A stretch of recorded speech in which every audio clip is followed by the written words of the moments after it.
নির্বাচন কমিশন গঠন হলো এবং সে সাথে কালকে শপথ হলো। আপনারা একটা সংবাদ সম্মেলন করলেন এবং নির্বাচন কমিশনকে প্রত্যাখ্যান করলেন এবং সেই সাথে রাষ্ট্রপতি মোহাম্মদ শাহাবুদ্দিনের অপসারণও চাইলেন। সেটা কেন, বিষয়টা কি? নির্বাচন কমিশন গঠন হয়েছে সেটি প্রত্যাখ্যান করেছি। মাসুদ কামাল ভাই অলরেডি তার কিন্তু বক্তব্যে বলেছেন। কমিশনের যখন নাম ঘোষণা হয়েছে তখন কিন্তু প্রত্যাখ্যানের বিষয়টা করেন নাই আপনারা। না, যখন আমরা শপথ হয়ে গেছে তখন আপনারা প্রত্যাখ্যানটা আমরা করলেন মনে সংবাদ করি সম্মেলনে। আমাদের অবস্থানটা পরিষ্কার। আমরা মনে করি যে মাসুদ কামাল ভাই অর্ধেক আমার কথা বলে ফেলেছে যে আসলে এই নির্বাচন কমিশন ২০২২ সালের যে আইন, সেই আইনটি যেমন ডক্টর ইউনূস সাহেব বারবার রাজনৈতিক দলগুলোর ঐক্যমতের কথা বলেন এবং লাস্ট ডেইলি স্টারের সংবাদ সম্মেলন ইন্টারভিউতে তিনি বলেছেন যে না, এখন আসলে জনমানুষের কাছে তো আমাদের যাওয়ার সময় নেই, রাজনৈতিক ঐক্যমতের ভিত্তিতে হইলে আমরা নির্বাচন দিয়ে দিব।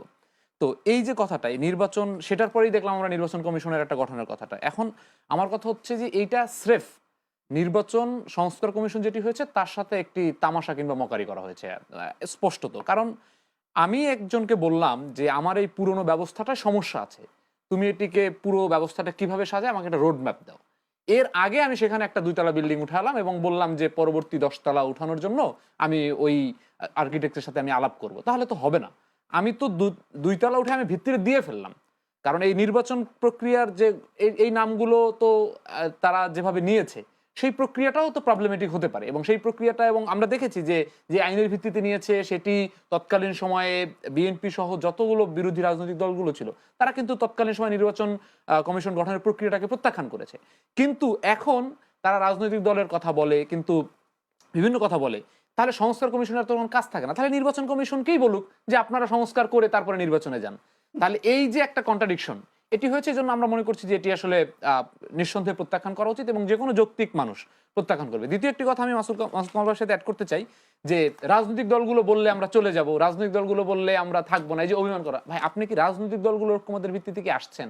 রাজনৈতিক দলগুলোর ঐক্যমতের ভিত্তিতে কি যে আওয়ামী লীগ, বিএনপি, জামাত বসে কি আপনাকে তত্ত্বাবধায়ক সরকার বানিয়েছে? না, সেটি তো হয়নি। এটি হচ্ছে, এটি একটি বিশেষ পরিস্থিতি তৈরি হয়েছে। আপনার এই চেয়ারের সাথে ২,০০০-এর মতো মানুষের রক্ত আছে, জীবন আছে। ৫০,০০০-এর মতো মানুষের হাসপাতালের বেডে কাতরানোর গল্প আছে। তো আপনি তো চাইলে এটা চলে যেতে পারেন না। এই আপনি যে বলেন যে চলে যাব, এই চলে যাওয়া আপনার একটা আনস্টেবল অবস্থা দেখে যদি আজকে আমি মনে করি যে এই ঢাকা শহরে যে অস্থিরতা তৈরি হয়েছে সেটি যদি আপনার আনস্টেবিলিটির কারণে হয়, যদি এই বিচ্ছিন্নতাবাদী বা হচ্ছে যারাই উস্কানির কথা বলে কিংবা যৌক্তিক আন্দোলনের কথাই বলি, তারা যদি মনে করে না সরকার তো আনস্টেবল, আমরা এখন এই মুহূর্তে ঝাঁপিয়ে পড়তে পারি, তার মানে এটি তো আপনার কথার সাইড ইফেক্টও হতে পারে। তো এই জায়গা থেকে আমরা মনে করি এই ধরনের অভিমানী কথা বলতো শেখ হাসিনা। অভিমানী কথা, হ্যাঁ, কারণ অভিমানী কথা। অভিমানী কথা শেখ হাসিনা বলতো, তিনি বলছে যে আচ্ছা কোটার বিরুদ্ধে আন্দোলন হচ্ছে, ঠিক আছে আমি কোটা দিলাম না, দেখবো নারীরা কিভাবে চাকরি পায়। সো সেই পুনর্বাস, সেই কথার পুনরাবৃত্তি তো আমরা শুনতে, আমরা ডক্টর ইউনূসের প্রতি আস্থা রাখি নাই। ধন্যবাদ। সেটা সেই এই কারণে ওটা বুঝতে পেরেছি। কিন্তু আরেকটা বিষয় আপনারা প্রত্যাখ্যান করার আরেকটা বিষয় কিনা যে আপনারা এখনো জাতীয় নাগরিক কমিটি সারা বাংলাদেশে এখনো করতে পারেনি বা নির্বাচনের জন্য প্রস্তুতি নিতে পারেনি, সেই কারণে প্রত্যাখ্যান করছেন কিনা? না, আমি এটি আপনার সাথে গত টকশোতেও বলেছি যে জাতীয় নাগরিক কমিটির সাথে এই সরকারের এমন কোনো সম্পর্ক নাই যে ডক্টর ইউনূসেরও দায় আছে জাতীয় নাগরিক কমিটিকে দাঁড় করিয়ে দিতে হবে, আবার জাতীয় নাগরিক কমিটিরও কোনো দায় নাই যে ডক্টর ইউনূস এই ধরনের যদি অযোগ্যতার প্রমাণ দিতে দিতে যদি একটা পর্যায়ে মনে করি যে না এই রাষ্ট্র তার হাতে ভালো চলছে না, জাতীয় নাগরিক কমিটির এই ধরনের কোনো দায় নাই যে ডক্টর ইউনূসকে আমাদের টিকিয়ে রাখতে হবে। আমাদের এই সরকারের সাথে সম্পর্ক একেবারেই দুইটা জায়গায়, একটা হচ্ছে সহযোগিতা এবং হচ্ছে জবাবদিহিতা। যদি এই সরকার গণঅভ্যুত্থানের স্পিরিটকে ধারণ করে কাজ করে এবং যেই প্রেক্ষিতে তাকে বসানো হয়েছে সেটি যদি মেনে কাজ করে, তাহলে আমরা এই সরকারকে সহযোগিতা করতে চাই। এবং আমি মনে করি গণঅভ্যুত্থানের সাথে যে সমস্ত রাজনৈতিক দলগুলো ছিল তারাও অন্তত এটির সাথে একমত করবে যে গণঅভ্যুত্থানের স্পিরিট ধারণ করে জনমানুষের আকাঙ্ক্ষা বাস্তবায়নে কাজ করলে তারা সহযোগিতা করবে। কিন্তু আর এই সরকার যদি তার ভিন্ন কোনো কাজ করে, যেমন আমরা মনে করেছি নির্বাচন কমিশন গঠন করাটা, এই সরকার সংস্কারের প্রতিশ্রুতি দিয়ে এই সংস্কার হওয়ার আগে নির্বাচন কমিশন গঠন করাটা এই গণ আকাঙ্ক্ষার সাথে যায় না, সেটাকে আমরা বিরোধিতা করছি। সেক্ষেত্রে শান্তকে একটু জানতে চাই যে আপনারা সরকারকে সহযোগিতা করছেন নাকি সরকার আপনাদের থেকে সহযোগিতা নিতে চাচ্ছে না? যেহেতু তারা যদি বলেন গণঅভ্যুত্থানের মাধ্যমে আপনারা তাদেরকে ক্ষমতায় নিয়ে গেছেন, কোনটা আসলে আপনারা সহযোগী করছেন, আপনাদের থেকে সহযোগী নিচ্ছে না? যেহেতু উপদেষ্টা নিয়োগের বিষয় আছে, এই যে আপনার নির্বাচন কমিশন গঠনের প্রত্যাখ্যান করলেন, বিষয়গুলো একটু ক্লিয়ার করেন। বিষয়গুলো হচ্ছে এই সরকারে ভাই যেটা বললো যে এই সরকারে এমন অনেক মানুষ আছে যারা আসলে গণঅভ্যুত্থানের স্পিরিট এখন ধারণ করতে পারে, আমি এটা জানি না, বাট শেখ হাসিনা যদি থেকে যেতেন তাদের ব্যবসা বাণিজ্য দোকান সবকিছুই বাংলাদেশে টিকে থাকতো, তাদের কোনো ক্ষতি হতো না। সো এরকম মানুষ যখন সরকার এসেছে, তারা এই সরকারের একটা পাওয়ার স্টেক হোল্ডার। এই সরকারে বিদ্যমান সেনাবাহিনী একটা পাওয়ার স্টেক হোল্ডার। এই সরকারের বিভিন্ন জেলা উপজেলায় বিশ্ববিদ্যালয়গুলোতে ভিসি ডিসি থেকে শুরু করে এসপি থেকে শুরু করে বিএনপি এবং জামাতের একটা বড় স্টেক হোল্ডার আছে। ডক্টর ইউনূস নিজে একটা স্টেক হোল্ডার। আর আন্দোলন থেকে যাওয়া 3জন শিক্ষার্থী প্রতিনিধি বা হচ্ছে আসিফ নাহিদ মাহফুজ, এরা একটা স্টেক হোল্ডার। এখন সরকারের এই যে নানা স্টেক হোল্ডার, এই স্টেক হোল্ডারের এক একজনের এক এক ধরনের দৃষ্টিভঙ্গি। আমাদের দৃষ্টিভঙ্গিটা সরকারের ক্ষেত্রে কমন, যে আমরা চাই যে সরকার, আমরাও চাই মানুষের যে ভোটাধিকার, যেমন আমি, আমার বয়স প্রায় 30-এর কাছাকাছি, আমি জীবনে ভোট দিতে পারি নাই, তো আমার তো একটা ভোট দেওয়ার একটা আকাঙ্ক্ষা আছে। কিন্তু এই ভোটটা আবার আমি চাই না যে এরকম যে ঘোষণা দিয়ে গোসা করে একটা নির্বাচন কমিশন মধ্যে গিয়ে ভোট দিতে চাই না। সেই জায়গা থেকে আমার কাছে মনে হচ্ছে এই প্রত্যেকের এক একটা নিজস্ব ইকুয়েশন দাঁড়িয়েছে, কিন্তু আমরা আমাদের জায়গা থেকে চেষ্টা করছি যে সরকার এর যে যতটুকু কমিটমেন্ট, যে একটা মিনিমাম সংস্কার, যে সংস্কারটা হলে আর একজন শেখ হাসিনা তৈরি হবে না, আমরা তো এতটুকুই চাই, আর কিছু চাই না, ততটুকু করতে আমরা সহযোগিতা করতে চাই। তারপরে নির্বাচন করতে চাই, সেই নির্বাচনে যদি গণঅভ্যুত্থানের শক্তি ছাত্রদের এবং নাগরিকদের অংশ আসে, তারা যদি নির্বাচনের মাঠে টিকে রাজনীতিতে আসতে পারে, আসবে। সেটা যদি বিএনপি আসে, জামাত আসে, যেই রাজনীতি করুক, কিন্তু আমরা চাই যে রাজনীতির নিয়মটা বদলানো দরকার। এই নিয়মটা বদলানোর জন্য আমরা সরকারকে সহযোগিতা করতে চাই। এখন যদি সরকারের এই নানা পাওয়ার স্টেক হোল্ডার একটা পাওয়ার স্টেক হোল্ডার যদি নিতে চায়, এখন গণঅভ্যুত্থানের স্পিরিটটা তো ইনটেক ছিল, যে কারণে শেখ হাসিনা পড়েছে। এখন সেটাকে যদি আপনি বিভিন্ন রুমে রুমে রেখে আপনি তাদেরকে সহযোগিতা করেন আর যাই করেন, সেই ইনটেক যদি স্পিরিটটা না থাকে, এই 24 জন উপদেষ্টারা কি আসলে একমত যে আসলে তারা একটা মিনিমাম সংস্কার করে তারা নির্বাচনের প্রক্রিয়া হস্তান্তর করবে, সেটা কিন্তু আমরা জানি না। এবং কেন আসলে সাখাওয়াত হোসেনকে বলতে হবে 2026-এর মধ্যে আমরা নির্বাচন দিব? ওনারা বলুক, ওনারা যদি শুরুতে এসে বলতো যে আমার অনুমান যে 4 বছরের মধ্যে আমরা 4 বছর থাকবো, আমার মনে হয় না বিএনপি তখন বিদ্রোহ করতো। হ্যাঁ, কিংবা হচ্ছে ওরা যদি বলে যে আমরা 3 বছর থাকবো, এটা কিন্তু এরকম হতো না। কিন্তু ওনাদের জায়গা থেকে ওনারা কেন রোডম্যাপটা দিতে পারছেন না, এবং ওনারা কতটুকু সহযোগিতা কার কাছ থেকে চান? ওনারা আসলে আমাদের সহযোগিতা চান, নাকি আসলে ওনারা বড় রাজনৈতিক দল হিসেবে সামনের ভবিষ্যৎ ক্ষমতাসীন হিসেবে বিএনপিকেই এখন ওনাদের খুশি করাটা মূল লক্ষ্য হয়েছে কিনা, এরকম। সেই ক্ষেত্রে যদি বলি, আপনাদের প্রতিনিধি তো আছে ওখানে উপদেষ্টা পরিষদে, আ- তাদের কথাও কি শুনছে না? আপনারা সহযোগিতা আপনাদের কথা শুনছে না, তাদের কথাও কি শুনছে না? সমস্যাটা হয়েছে যে আমাদের যারা গণঅভ্যুত্থানের যে সমস্ত প্রতিনিধিরা সরাসরি ওখানে আছে, তারা এখন একটা রাষ্ট্রের একটা স্টেক হয়ে গেছে। তারা কিন্তু চাইলেই এখন এই ওখানে যদি 5 জন উপদেষ্টার কথা না শোনে, না না, তাদের এই ক্ষেত্রে তো তথ্য উপদেষ্টা বলেছেন, নাহিদ ইসলাম বলেছেন, সরকার কোনো দলের কাছে নয়, জনগণের আকাঙ্ক্ষার কাছে দায়বদ্ধ। তাই বিএনপি দ্রুত নির্বাচনের জন্য যতই চাপ দিক, সংস্কার কমিশনের কাজের উপর ভিত্তি করে এখন এই নাহিদ ইসলাম যে তার মানে কথা হলো নির্বাচন কমিশন যেটা আপনাদের কথার সাথে তার কথা মিল আছে। এখন এই নাহিদ তার কথাও কি শুনছে না? আমি এটাই বলছি যে নাহিদ ইসলাম যে সরকারের কথা বলছে, যে সরকার জনগণের কাছেই দায়বদ্ধ, সেই নাহিদ ইসলামের ডেফিনেশন অনুযায়ী আসলে সরকার এখন কতটুকু হয়ে দাঁড়িয়েছে, এটা একটা বড় প্রশ্ন।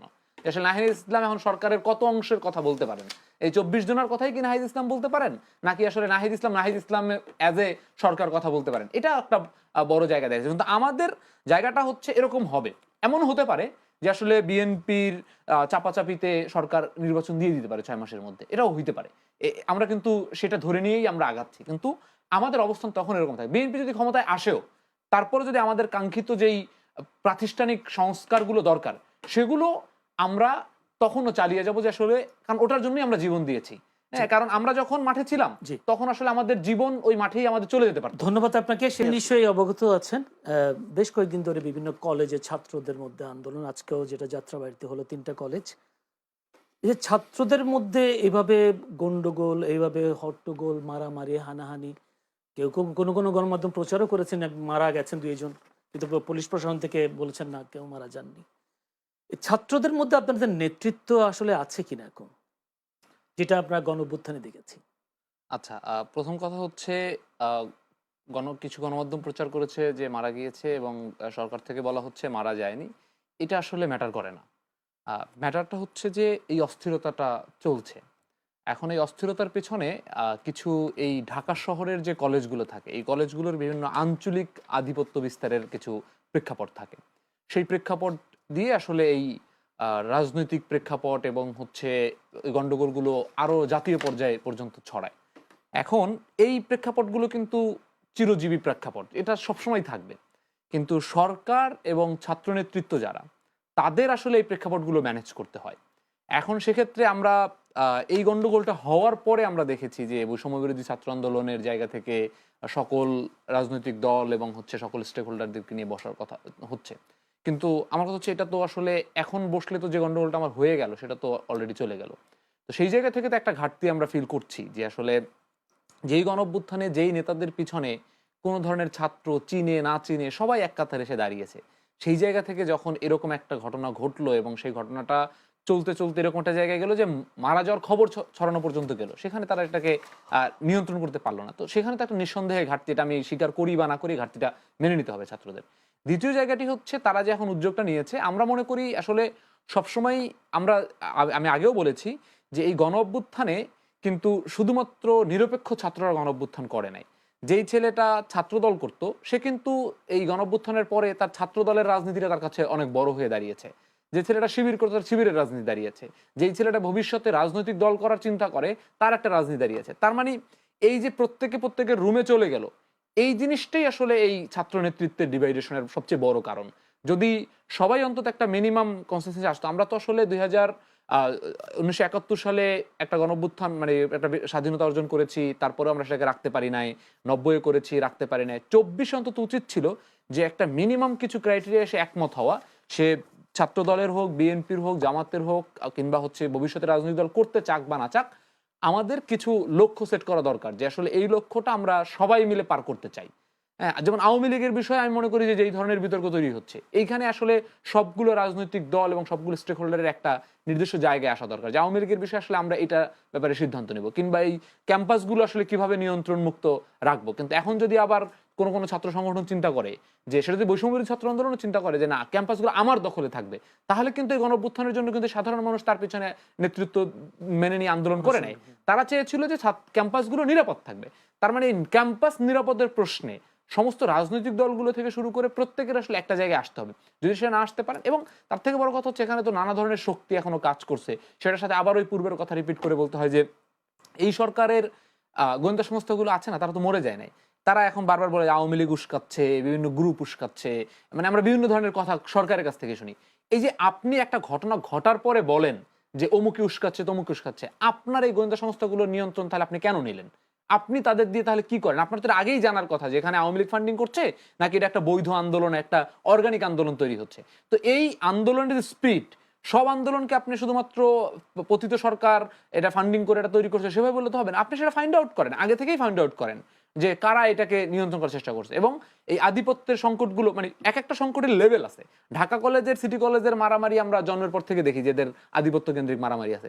এইগুলো কিভাবে ছড়িয়ে মোল্লা কলেজ পর্যন্ত গেল, কবি নজরুল পর্যন্ত গেল, এই ফাইন্ড আউট তো আসলে ছাত্র নেতাদেরও করতে হবে। এবং সেক্ষেত্রে আমি মনে করি না যে আসলে এখানে নেতৃত্বের বিষয়। এখন তো বাংলাদেশে বড় ছাত্র সংগঠন ছাত্রদল, এখন তো বড় ছাত্র সংগঠন শিবির এবং বৈষম্য বিরোধী ছাত্র আন্দোলন। তো এই প্রত্যেকের কিন্তু এক একটা স্টেক তার ক্যাম্পাসে আছে। যদি কেউ বলে যে ক্যাম্পাসে আমার স্টেক নাই, তাহলে তো তুমি কি নিয়ে রাজনীতি করছো? প্রত্যেকের স্টেক আছে। এই স্টেকগুলো আসলে কি পদক্ষেপ নিচ্ছে, ছাত্র দলের ভূমিকা কি, বৈষম্য ছাত্র আন্দোলনের ভূমিকা কি, শিবিরের ভূমিকা কি, এই ক্যাম্পাসগুলোতে তাদের গ্রুপ কারা, তারা কিভাবে এটাকে নিয়ন্ত্রণ করছে, এই জায়গাগুলো পরিষ্কার হওয়া দরকার। যদি এখন এই মুহূর্তে এসে এই মিনিমাম ঐক্যটুকু না করতে পারে, অন্তত এই বড় তিনটা ছাত্র সংগঠন আমি বর্তমান প্রেক্ষাপটে মনে করি, বাকিরা সবই আছে ছোট ছোট, বড় তিনটা ছাত্র সংগঠন যদি এই মুহূর্তে এসে একটা জায়গায় এসে দাঁড়াতে না পারে, তাহলে ভবিষ্যতে এই রাজনীতি অন্য কেউ দখল করবে। এটা আর মনে করার কারণ নাই যে আওয়ামী লীগের মতো হল দখল করে মিছিলে লোক নিয়ে আসবে। যে এই সংকটগুলো, ক্রাইসিসগুলো মিটিগেট করতে পারবে সেই ভবিষ্যতের নেতা হবে। আর সেটা আমাদের দেখার বিষয়, সেটা কি বৈষম্যবিরোধী ছাত্র আন্দোলন পারে নাকি রাজনৈতিক দলগুলো পারে। 5 আগস্ট ছাত্ররা যে ইতিহাস সৃষ্টি করেছে, এই ছাত্রদেরকে পেছন দিক থেকে কেউ ষড়যন্ত্র করে ছাত্রদের মধ্যে ফাটল সৃষ্টি করানোর চেষ্টা করছে কিনা, আপনারা কি নাগরিক কমিটির পক্ষ থেকে কোনো ধরনের অনুসন্ধান করার চেষ্টা করেছেন কিনা? এইটা তো চেষ্টা তো চলবেই। আমাদের একটা খুব সহজ হিসাব করতে হবে, এটার জন্য আসলে বড় ইন্টেলিজেন্স দরকার নাই। সেটা হচ্ছে যে ছাত্ররা যদি ভেঙে যায় তাহলে লাভ কার এই মুহূর্তে? এই প্রশ্নটার উত্তর যদি আপনি দেখেন যে ছাত্ররা যদি এখন ডিভাইডেড হয়, ছাত্ররা যদি ঐক্যতে না থাকতে পারে, ছাত্ররা এই বাংলাদেশের যদি অস্থির পরিস্থিতি তৈরি হয়, তাহলে লাভ কার? আমি মনে করি দুইটা পক্ষের এখানে লাভ থাকতে পারে। একটা হচ্ছে পতিত আওয়ামী লীগ সরকার তিনি প্রমাণ করতে পারে যে আসলে আমরাই ভালো ছিলাম। আর একটা হচ্ছে যারা তাড়াহুড়ো করে নির্বাচনে যেতে চায়, এখন তাড়াহুড়ো করে নির্বাচনে প্রকাশ্য কেউ বলছে না যে আমরা তাড়াহুড়ো করে নির্বাচন চাই, তাহলে আমাদেরকে ওটার মধ্যে দিয়ে বুঝতে হবে যে আসলে প্রকাশ্যে না বললেও কার কি ইন্টেনশন আছে সেই নির্বাচনে, সেই জায়গা থেকে চেষ্টা করবে। এখন এটাই তো রাজনীতি। আমি যদি বলি যে আমাকে ভাঙার চেষ্টা করছে এই জন্য আমি ভেঙে গেছি, তাহলে তো আমার রাজনীতিটা থাকলো না, আমাকে চারপাশ থেকে ভাঙার চেষ্টা করা হবে। এটাই তো রাজনীতি। বৈষম্যবিরোধী ছাত্র আন্দোলনের যে 10 জন নেতা দাঁড়িয়েছে তাদেরকে ডিভাইডেড করার চেষ্টা করা হবে। এই ডিভাইডেড করার পরে যদি যারা টিকে থাকতে পারবে তাদের রাজনীতি দাঁড়িয়ে থাকবে। সো সেটাই ডিভাইডেড তো হয়েছে বিভিন্ন জায়গায়, বৈষম্য বিরোধী যে ছাত্র আন্দোলনের ওইটা অনেক সমন্বয় পদত্যাগ করেছে, হ্যাঁ, ডিভাইডেশনে আসছে, হয়েছে তো, সফল তো হয়েছে। হ্যাঁ, ওটার একটা ভিন্ন প্রেক্ষাপট। ওটা আবার আমি যে উদ্দেশ্যপ্রণোদিতভাবে ষড়যন্ত্র করে ডিভাইডেড করা হয়েছে আমি একেবারে ঢালাওভাবে বলতে চাই না। যেমন আজকে কুড়িগ্রামে একটা বৈষম্যবিরোধী ছাত্র আন্দোলনের একটা গ্রুপ, ওখানে তো ঢাকা থেকে কেউ কমিটি দেয় নাই, ওরা তো নিজেরা স্বতঃস্ফূর্ত অংশগ্রহণ করেছে। সেই অংশগ্রহণ করার জায়গা থেকে তারা তো এখন যখন দেখছে যে ওইখানে 2টা গ্রুপ 3টা গ্রুপ আন্দোলন করেছে, এটাই তো হইতে পারে আপনারা ক্ষমতার স্বাদ নিচ্ছেন, যারা আন্দোলন করেছে তাদের খোঁজ খবর নেই বা তাদেরকে পেছনে ফেলে রেখেছেন, সেই কারণে ডিভাইডেশন হচ্ছে কিনা। এটা তো একটা বড় অভিযোগ আছেই যে এই যে ছাত্র উপদেষ্টা যারা হলেন, এই উপদেষ্টা কেন আসলে 3 জনই ঢাকা ভার্সিটি থেকে হলেন, এরকম একটা অভিযোগ তো আছে। তো তার মানে একটা গ্রুপ তো ওখানে মনে করবে যে আসলে না, আমি মনে হয় বঞ্চিত হয়েছে। কিন্তু সেই বঞ্চিত জায়গা আবার এটা আসলে একটা এন্ডলেস কোশ্চেন, কারণ আপনি এরকম কত স্টেক হোল্ডারকে তার ক্ষমতায় নিতে পারবেন না। তার মানে এখানে ক্ষমতাটা মূল প্রশ্ন না। মূল প্রশ্নটা হচ্ছে যেহেতু একটা ক্ষমতার কেন্দ্র আছে, এই ক্ষমতার কেন্দ্র দিয়ে ওই স্থানে কে কিভাবে রাজনীতি করতে পারছে সেটা আসলে মৌলিক জায়গায়। মোস্ট অফ দ্য জায়গায় ডিবেটেড হচ্ছে তার স্থানিক রাজনৈতিক বিকেন্দ্রীকরণের কারণে। এটার সাথে কেন্দ্রের সম্পর্ক আমি মনে করি দূরবর্তী। Thank you. সেই সাথে একটু জানতে চাই, এখন আপনারা যেই জনপ্রিয়তা নিয়ে এই সরকার এসেছে ক্ষমতায়, এই জনপ্রিয়তা কোন দিকে যাচ্ছে? জনপ্রিয়তা কমছে, একেবারেই সোজা সাপটা কথা, এখানে আসলে ঘুরিয়ে পেঁচিয়ে বলার কিছু নাই। যেমন আমি ওই 2টা ক্ষেত্রেই বলি যে বাংলাদেশে যদি 10 লাখ এই অটোরিকশা চালক থাকে, এই কিন্তু 10 লাখ কিন্তু 10 লাখ মানুষ না, প্রত্যেকের উপরে নির্ভরশীল আছে 10 জন করে মানুষ। তার মানে এখানে 1 কোটি মানুষের এখানে জীবনের সংস্থান। কিন্তু আবার আপনি ডিফারেন্ট সিনারিও চিন্তা করেন, পৃথিবীর আপনি কোন রাষ্ট্রে আপনি দেখবেন যেই রাস্তায় যেই লেনে বাস চলে সেই লেনে আবার রিক্সা চলে? এটা কিন্তু নাই। তার মানে এই পুরো ঢাকা শহরের যে সিস্টেমটা এমন একটা জায়গায় দাঁড়িয়ে, যদি এটা এই সরকারের আমলে এই সমস্যাটা তৈরি হওয়া না, কিন্তু আপনি তো আসছেনই এই সমস্যাগুলোকে মিটিগেট করার জন্য। তার মানে আপনি হুট করে একদিনের সিদ্ধান্তে রিক্সা, ভায়োলেটি বলেছে যে সে সারা জীবনের পুঁজি দিয়ে সে হয়তো তার বইয়ের নেকলেস বন্ধক রেখে সে একটা রিক্সা কিনেছে, তাকে আপনি বললেন তুমি এখন ঘরে উঠে যাও। আগে কি আপনাকে আস্তে আস্তে করে কমাতে হবে যে আপনি মূল সড়কে রিক্সা চালাতে পারবেন না, যে লেনে বাস চলে সেই আপনি চালাতে পারবেন না, তাহলে আপনি মহল্লায় চালাবেন। তার মানে তার একটা সিস্টেম। এরপর আপনি অল্টারনেটিভ নিয়ে আসবেন, আপনি এমন ইজি বাইক তৈরি করবেন যেখানে 5 জন 7 জন যায়, একটা স্টপ থেকে আরেকটা স্টপে যেতে পারে, তার আপনার সংখ্যা এইরকম তো অল্টারনেটিভ তৈরি করতে হবে। আপনি বললেন পলিথিন চলবে না, পলিথিন চলবে না, মানুষ কি তার লঙ্গিতে করে খাবার জিনিসপত্র নিবে? পারবে না। তার মানে আপনাকে আগে একটা বিকল্প দিতে হবে। এবং আমি সবসময় বলি, শিক্ষা নিয়ে আলাপেও বলি যে বাংলাদেশের মানুষের দুর্ভাগ্য যে প্রত্যেকটা মানুষ এক একটা গিনিপিক হিসেবে ইউজ হয়েছে তার পুরো জীবনটা, বিশেষ করে গরিবরা। কেন বলছি? যে দেখেন শিক্ষা ব্যবস্থায় এক মন্ত্রী এসে মনে হলো যে আমার এই সিলেবাসটা চালু করতে হবে, সারা বাংলাদেশের সিলেবাস চালু করে দিল। আরে ভাই, এই সারা বাংলাদেশে যে 2 কোটি শিক্ষার্থী আছে এরা তো গিনিপিক না। এটা যদি ভালো না হয়, যদি 2 বছর পরে ক্ষতিগ্রস্ত হয়, এর দায় কে নিবে? তার মানে এটার জন্য তো আপনি এই যে আইইআর যে আসলে এডুকেশন অ্যান্ড রিসার্চ এই সাবজেক্টটা আছে বিশ্ববিদ্যালয়গুলোতে, তাদের আন্ডারে ল্যাবরেটরি স্কুল আছে। সেই ল্যাবরেটরি স্কুল আপনি 2 বছর 3 বছর সেটাকে রিসার্চ করবেন, পাইলটিং করবেন, করে আপনি পার্টিকুলার স্কুল 10টা স্কুল বাছাই করে আপনি বিভিন্ন এলাকায় পাইলটিং করে দেখবেন কি ফলাফল আসে। পলিথিনের ক্ষেত্রেও সেম, যে আপনি পলিথিন উঠিয়ে নেবেন, আপনি পাট কিংবা অন্য কিছু ইন্ট্রোডিউস করতে চান, আপনি আগে একটা পার্টিকুলার এলাকা, যে এলাকার মানুষের জীবন যাপনের উপর প্রভাব কম পড়বে, গুলশান বনানী এলাকায় আপনি 10টা সুপার শপে সেটাকে পাইলটিং করবেন। পাইলটিং করে আপনি আস্তে আস্তে দেখবেন যে মানুষটাকে কি রিয়াকশন দেয়। কিন্তু আপনি সব সুপার থেকে বন্ধ করে দিলেন, তার প্রত্যেকটা বাজারে 10 টাকা 20 টাকা বেশি লাগে। এইটা তো কোনো সলিউশন না। এই যে সেন্ট মার্টিন যাচ্ছে, সেন্ট মার্টিন যাওয়ার ক্ষেত্রে কি হবে? সে কি যখন জাহাজে থাকবে সে তখন পলিথিন ফেলবে না? সে তখন ওখানে ময়লা করবে না? করবে। তার মানে আপনি তো কোনো সলিউশনে যাচ্ছেন না। এর বড় সমস্যাটা কি? বড় সমস্যা হচ্ছে সর্ট অ্যানালাইসিস না করা। আপনার স্ট্রেংথ কি, আপনার উইকনেস কি, এই বিষয়টা পুরোপুরি অ্যানালাইসিস করতে হবে। পরিকল্পনা ছাড়া অল্প সময় বেশি কাজ করতে চাচ্ছে, অল্প সময় বেশি কাজ করতে চাচ্ছে। আমি সবসময় বলি এই গভর্নমেন্টের নিজের পরিধি এবং নেচার, এই দুইটা যদি সে আইডেন্টিফাই না করতে পারে, সে যদি এটা না বোঝে যে এখানে খুব সহজ হিসাব, তার মূল ভিত্তিটা হচ্ছে গণঅভ্যুত্থানের রক্ত স্পিরিট, তার পরিধিটা হচ্ছে সে একটা মৌলিক প্রাতিষ্ঠানিক সংস্কার করবে, তার নেচারটা হচ্ছে সে জনমানুষের আকাঙ্ক্ষাকে গুরুত্ব দিবে। এখন যদি সত্যি সত্যি এই 2-1টা ছেলে যদি পুলিশের, যেমন গার্মেন্টস শ্রমিক মারা গেল, এরকম যদি কেউ মারা যায়, এটা গভর্নমেন্টের নেচার না। কিংবা সে যদি এখন দুনিয়া সংস্কার করে ফেলতে চায়, এটাও গভর্নমেন্টের পরিধি না।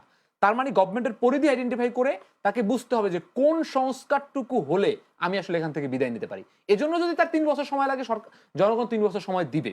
এই রাজনৈতিক মনে হয় দলগুলো, জনগণ সময় দিবে, মনে হয় আমার মনে হয় জনগণ সময় দিবে, এবং সরকার যদি শর্ট অ্যানালাইসিস করে পরিকল্পনা করে সে সিদ্ধান্ত নিয়ে বাস্তবায়ন করতে পারে, তাহলে রাজনৈতিক দলগুলো যদি নির্বাচনের জন্য প্রেসার দেয়, জনগণ এখনো প্রস্তুত আছে। আমরা মাঠে যাচ্ছি জানি, জনগণ এখনো প্রস্তুত আছে রাজনৈতিক দলগুলোর বিরুদ্ধে বিদ্রোহ করার জন্য, জনগণ প্রস্তুত আছে, কিন্তু এর জন্য সরকারকে সেই সুযোগ দিতে হবে।